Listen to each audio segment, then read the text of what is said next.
melakukan sholat kena rotan. Itu ajaran agama.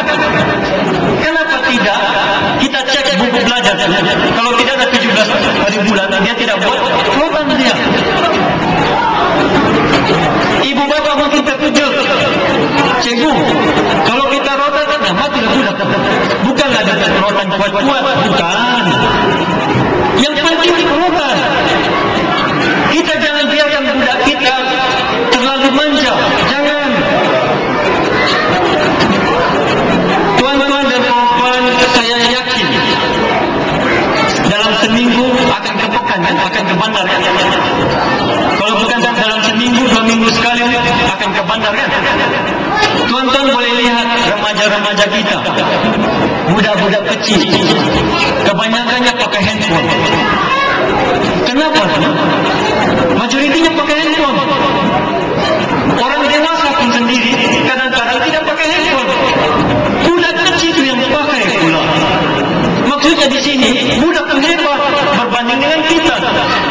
Kadang-kadang pelajar handphone dia hebat, berbunyi-bunyi, ada gambar lagi. Tapi ibu bapak kadang-kala handphonenya kecil. Jadi saya bercakap berkenaan dengan handphone bukan bermaksud kita larang budak itu. Tetapi bagi saya, jangan kita biasakan dengan pelbagai kemudahan. Jangan kita bagi hadiah dengan hadiah handphone. Jangan. Lebih baik kita hadiahkan pelajar anak kita pun buku latihan, buku-buku. Tuan-tuan boleh tengok di pekan, remaja kita kalau berjalan dia pakai handphone, berjalan dia pakai. Saya pun heran, bila dia berjalan dia tidak terlanggar batu. Dia SMS, berjalan sambil ber-SMS. Oleh itu ibu bapak yang hadir pada hari ini, budak-budak kecil yang di belakang itu, kalau bolehlah, saya tidaklah memandai-mandai ataupun tidaklah menyuruh ibu bapa, tapi yang mana baik kita ambil. Budak kecil yang di belakang itu untuk makluman ibu bapa, dia punya otak cukup kuat. Apa yang dia nampak cepat tangkap di otaknya. Tetapi kalau kita salah ajar, salah didik, dia akan menyusahkan kita nanti. Kita juga yang susah akhirnya. Budak kecil, sikit-sikit kita pujuk dia dengan handphone, kita bagi dengan duit lebih-lebih, kita bagi dengan semua kemudahan. Bila besar pelajar yang di belakang, dia tidak pandai cari rezeki sendiri, tidak akan pandai. Dia bergantung pada ibu bapa. Walaupun pelajar itu sudah besar, berumur 20 sampai 30 tahun, dia bergantung dengan bapaknya juga. Jadi siapa susah? Kita juga susah. Pada masa itu kita sudah mungkin umur tua sudah. Oleh itu saya berharap sangat agar para ibu bapa yang hadir pada hari ini, saya paham ada ibu bapa kurang memahami apa yang saya kata. Tetapi saya masih menaruh harapan dan juga pihak sekolah dan juga harapan orang sempurna supaya ibu bapa kita cepat naikkan prestasi akademik. Untuk makluman ibu bapa, kita diberi bantuan oleh pihak kerajaan, khususnya pelajar-pelajar kita, kumpulan uang amanah pelajar. Biar saya jelaskan di sini bahawa uang itu adalah himpunan daripada duit derma daripada berbagai agensi, kutipan daripada orang-orang yang berada, syarikat-syarikat yang besar dikumpul uang tersebut dan diedarkan kepada pelajar-pelajar yang kurang bernasib baik, diedarkan. Oleh itu, pelajar yang dapat uang itu kita berharap sangatlah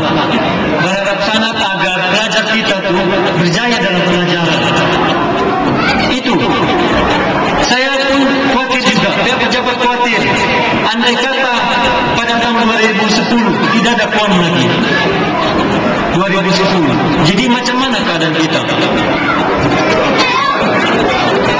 Katakan pada tahun 2010 PON tidak ada. Adakah pelajar-pelajar ini akan datang ke sekolah juga? Saya pun risau. Nanti pelajar kita akan berkata, Pak, saya tidak mau datang ke sekolah. Kenapa? Tidak ada sudah PON. Jadi susah nanti. Jadi ada PON, hadirin yang saya hormati, sama ada PON itu ada ataupun tidak ada, kita patut bersyukur. Jangan kita fikir PON saja baru anak kita ke sekolah. Jangan fikir begitu. Sebab rezeki ini kadang-kadang ada, kadang-kadang tidak ada. Kenapa negara kita pada hari ini kadang-kadang maju, kadang-kadang tidak? Kenapa faham juga kalau maju dapat uang, kalau tidak kita tidak tahu kan? Oleh itu ibu bapa, kita berharap pada tahun 2010, 11 dan 12 uang itu akan berterusan. Jadi sementara anak-anak kita dapat uang, pastikan pelajar kita itu pandai membaca. Bila pandai membaca, kita sudah berjaya. Itu dia punya kuncinya, itu saja, tidak ada lain. Tetapi kalau pelajar kita dapat uang, masuk di tahun 4, tidak pandai membaca dia, rugilah uang itu dibagi. Orang kaya yang menderma pun dia rasa macam kecil hati, besok lusa dia tidak mau bagi lagi. Oleh itu ibu bapa yang hadir perlu faham.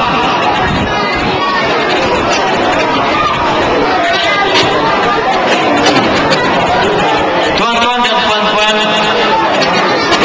sukacita saya ingin bagi tahu sedikit berkenaan dengan struktur pendidikan di daerah Sempurna. SMK Datuk Panglima Abdullah khusus untuk pelajar-pelajar yang lulus UPSA. SMK Agama Tun sekarang khusus untuk pelajar-pelajar cemerlang yang masuk ke tingkatan 1. Jadi ibu bapa yang hadir pada hari ini, saya memohon agar berusaha mengantar anak-anak untuk masuk ke sekolah berkenaan. Di Sempurna kalau boleh 2 sekolah ini kita jadikan dia sekolah elit, yang mana orang Sempurna yang pandai-pandai pelajarnya dikumpul di situ. Bukan bermaksud sekolah lain tidak bagus, bukan begitu. Tujuan kita ialah supaya ibu bapa bersaing, berlawan, mengantar anaknya siapa hebat. Kita coba tunjukkan semangat bersaing itu. Tuan-tuan dan puan-puan, bersaing itu kadang-kadang bagus, kadang-kadang tidak. Tapi dalam bidang pendidikan memang bagus. Kalau anak kita berjaya ke SMK Datuk Panglima, budaya itu hebat. Kalau pelajar itu masuk ke sekolah lain, bukan bermaksud tidak hebat, tetapi dia tidak bernasib baik. Tapi saya berharap agar pelajar yang berada di kampung Larapat, agar ramai anak-anaknya dihantar ke SMK Datuk Panglima ataupun ke SMK Tun sekarang. Kalau tidak ada, antarlah sekurang-kurangnya 10 orang wakil kampung. Kita mau semua kampung yang berada di Sempurna masing-masing hantar wakil. Kalau tidak ada 10 orang, 9 orang. Kalau tidak ada 9, 5 orang. Kalau tidak ada 5 orang, 1 orang. Kalau tidak ada 1 orang, tidak.